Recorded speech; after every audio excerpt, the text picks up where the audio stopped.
This is Donna, and we are live at CBA Unite in Nashville, and I'm thrilled to be here with Kevin Cloud. He is the author of God in Hamilton, and yes, it's the Hamilton you're thinking about. So I told him not to be shocked that I haven't seen the musical yet, but he's going to talk to us a little bit about like the spiritual themes, tell us a little bit about himself, and agreed to answer some questions. So Kevin, I'll let you start with kind of telling us a little bit about yourself. Yeah, so I'm a pastor. I've been a church planner for 20 years. That's basically what I've done with most of my career. Started 4 different churches in the Kansas City area, and I've got 4 boys at home and a lovely wife. And bless your wife. Oh my gosh, right? With 4 boys. Oh man, it's chaos. Yeah. It's total chaos. Wow. But they're great. And, okay, I have to ask what ages they are. Yeah, so 14, 13, 10, and 6. Sam, Ben, Andrew, and Levi. Teenagers. So yeah, oh my gosh, don't even get me started on teenagers, man. I don't even know if I'm going to survive it, but we're trying. We're trying. Okay, I'm sorry. So more seriously about you. Yeah. That's great. A church planner, that's got to be tough. Yeah, it's fun. I mean, it's really fulfilling. It's very challenging at times, but to see God kind of create a new thing that doesn't exist before is super fulfilling, and I'm really thankful that that's been my calling. And I'm kind of getting older, so I'm not sure how many more I'm going to try. This one, we're about 2.5 years into this project, and again, I can't really see myself doing many more of these, so we'll see. But I've really gotten involved in the writing process and really love that, and that's been a new kind of fun journey for me. So let's talk about that then. What made you decide to write the book to begin with? Yeah, so I saw Hamilton on Broadway maybe 3 years ago in New York, and just left out of the theater completely stunned. Like, loved it, loved the music, loved the story, brilliant musical. But even more than that, left the theater really feeling like I had a spiritual experience, like I experienced God in the theater. Like, there are scenes that happen on stage where the entire atmosphere in the theater changes, and you feel this presence of a weight, of a truth, what I would say is God's presence. And so had that experience at the musical, and then I went back and I read the biography about Alexander Hamilton by Ron Chernow that the musical is based on. So read that and just learned about Hamilton's life, learned about his spiritual life, learned about the ways he followed after God. He was a very devout man, and had some successes in that and had failures in that, like we all do. But very quickly saw these spiritual themes that are really at the heart of his story. And I've talked to so many people and read so many people that have described seeing Hamilton as a life-changing experience. And so I just kind of was thinking about that and wrestling through that and trying to ask the question, why is it that people have that reaction after seeing Hamilton? And kind of my conclusion was, I think what's happening is they're seeing these deeply important themes at the heart of the story and learning how to apply them to their lives and allowing God to use those truths then to transform our lives today. Well, and it's amazing God can use anything, to that's speak right. to us. That's exactly right. That's exactly right. So you made a point in the book that one of the reasons it connects with so many people is a transcendent experience. So kind of tell us about that. Yeah. So again, there's so many moments in the story where something happens on stage, something really powerful. So Alexander commits an affair against his wife, and it becomes very public. It becomes the first government sex scandal, really.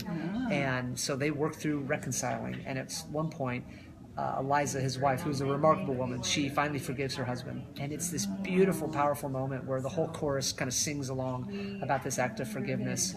And it becomes this really powerful moment where you're then confronted and you're challenged in your personal life to ask the question of, am I going to forgive the people that have hurt me, that have betrayed me, that have wronged me? Am I going to hold on to bitterness? Am I going to hold on to unforgiveness? Am I going to let that fester inside of me? Or am I going to follow this example that I just saw on stage of this woman who forgave? And Eliza was a remarkable woman. She followed hard after God. And I love to imagine her wrestling through her own journey of trying to forgive her husband and feeling called by God and knowing that God was asking her to forgive. And then she finally does. And it's just a beautiful moment that we then can bring back to our lives and apply to how we live today. That is, I think, because most people tell you that's one of the harder things to forgive, and so sharing that. It's a beautiful part of the play for sure. You talk in the book about stories have the power to transform us, and I know a lot of people talk about storytelling. So, what do you kind of mean by that from your perspective? Yeah, so that's one of the main themes of my book. Really, is that God uses story to transform our lives. I ran across a great article about the Los Angeles Lakers. They were in New York playing a basketball game, and the whole team went to go see the show one night, which was a cool experience for the team, and then like a huge bummer for the entire row sitting right behind them, right? A bunch of 7-foot dudes that you can't even see over. But they're at the play, and afterwards the media asked one of the guys, Josh Hart is his name, what he thought of the show. And he had this great line where he said, sometimes you get so caught up in your own world that you miss some things. And he said, I went and I saw this play, Hamilton, and I saw some truths, and I'm going to bring those ideas back to my life today. So I love that idea that story, when we engage in story, whether it's film, theater, a book we read, that all sorts of truth is being presented in those stories. And what God does is he uses those lessons and challenges us to bring it back to our life and to let them change the way we live today. It's why Jesus told stories, right? Yeah. I mean, the primary way that Jesus teaches us about life in the kingdom is by teaching parables. Yeah. And I think the same thing is what he hopes will happen, is that we'll enter into that story that he tells, and we'll do the same thing Josh Hart talked about. We'll take those truths back to our life today and let it change how we live. Wow. Well, and think about how it's changed how you live. Yeah, exactly. I mean, it has. It has. There have been moments where, in writing this book and thinking about these themes, whether it's grace or whether it's despair or whether it's redemption, all these different themes that are really at the heart of this story, I'm letting them transform me. I'm letting them challenge my life and the way I live, and asking, am I remembering to be a person who lives on the foundation of grace? Am I believing that God can redeem all parts of my life, even the broken parts? Am I becoming a person who forgives? And so, yeah, it's changing me, and I hope it'll change the people who read the book as well. Well, and using you as an instrument to help get it out there, and to, Yeah. for those that they're like, okay, I felt something in there, I'm not sure what it was, and now I can see it from a totally different lens. And that's what I hope the book does. It helps people connect those dots to say, man, I went to this musical, or even I just listened to the music and I have such a connection to it. But I wonder why. I wonder what it is about this. And I hope this book can help people connect those dots and be able to say, oh, maybe this is why. Maybe God is speaking to me through this musical and trying to transform me through this. And so I would be thrilled if that happened in people's lives.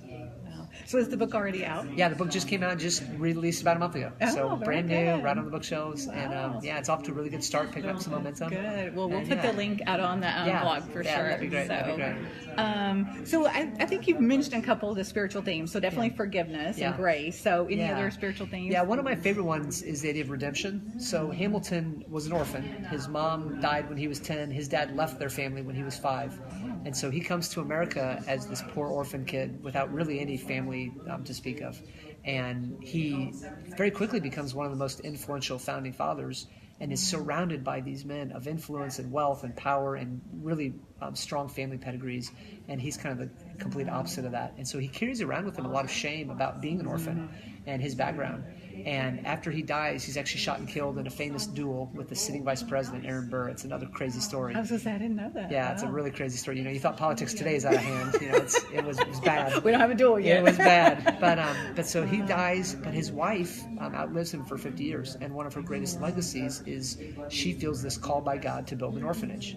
And so for the next, 50 years of her life, she gives everything to these kids. I mean, to be an orphan in the early 1800s in New York City, you have no good options. I mean, it's tenements, it's indentured servanthood. I mean, it's an awful life. But she builds this orphanage and provides for these kids. And it the story comes full circle, right? Yeah. Eliza takes the pain and the brokenness from her husband's life and then makes it beautiful. And so in the book, what I try to connect the dots and say, this is what God does, right? God takes the broken parts of our lives, the parts we're ashamed about, the parts that we feel like failures, the parts that we wish were different, and that's what he makes beautiful. And that's what he uses to bring redemption to other people and to bring beauty into the world. Yeah. So that's kind of the last chapter of my book. It's my favorite theme. It's how the musical ends, is Eliza singing about the orphanage that she builds. Another cool thing about that story is that the orphanage she started, it still operates today in New York City under the name Graham Wyndham. And I've gotten to know them through writing this book, and they're amazing people. They're doing amazing work to serve underprivileged kids in New York City. And it's just an amazing legacy. 200 years later, the work still continues to make some beauty out of some broken situations. That's been a theme today too. Just some people sharing their stories, and one of the things I'll ask is, what would you tell your younger self? And they're like, I had to go through it to be who I am today. That's exactly right. That's exactly right. I wouldn't be able to relate to the people I relate to. And, God takes the most broken, the most difficult parts, and that's what he uses to then turn us into what he turns us into. She was saying her mess was now her message. So that's good. I love that. I love that. That's a great quote. All right, so I like to end with with a fun question. So what would people be surprised to know about you? Yeah, so I've been a pastor for 20 years, but really one of my passions is music. And so I'm a musician myself. I play a lot of different instruments. I play drums, I play the piano, I play guitar, I can play the ukulele. And I have this crazy side project that I'm working on right now. Getting into Hamilton and all these musicals. I'm actually writing a musical. So it's called The Singing Dancing Bears. It's a story of a family of bears that live in the woods, and an evil group of clowns comes and abducts the bears and forces them to work in the circus. Yeah, clowns are evil, right? I know, right? They're so evil, right? So they're the great evil villain. Yeah. But the story's about the bears and their journey to try to get back out of the circus and get back to their home in the forest. So love music. It's always going to be a fun kind of side project.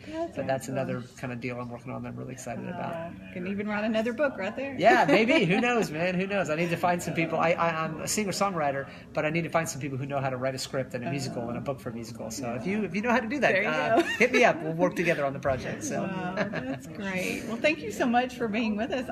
We just ran into each other in the hallway, and so it worked out perfectly. So I know we definitely have some fans of Hamilton on our page, so you'll love this. So we will share the link to the book on the blog. Thanks. Thanks so much, guys. Hey, Trish, thank you for hanging with us most of today.